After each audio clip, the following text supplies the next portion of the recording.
សួស្តីទាំងអស់គ្នាខ្ញុំកំពុងតែថតពីក្នុងទូរស័ព្ទដោយអត់ប្រើជាមួយនឹងមិចស្រូបសលេងហើយមានខ្យល់រំខាននៅពីក្រោយទៀតហើយនៅពេលដែលខ្ញុំនិយាយអ្នកទាំងអស់គ្នាស្ដាប់ច្បាស់មែនទេគឺខ្ញុំអត់មានប៉ះពាល់ទាំងអស់គឺនៅក្នុង option របស់ទូរស័ព្ទហ្នឹងគឺវាស្រូបសលេងល្អមែនទែន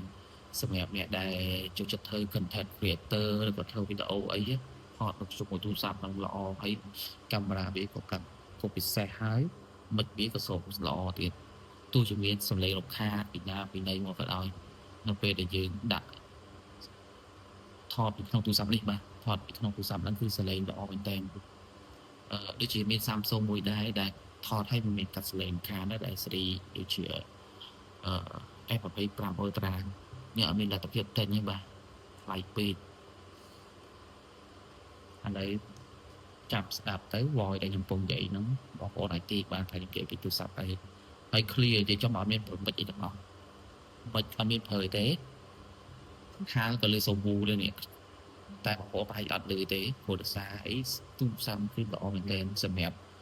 អ្នកដែលថត content creator អីដែលគាត់ថាផ្លេចយកមិនស្រូបសលេងមកតាមយើងអាចនិយាយចំណាយវាយនឹងបានណានេះថតដៃខ្ញុំនៅវាយតពីដៃទៀតមកដល់ទូរស័ព្ទ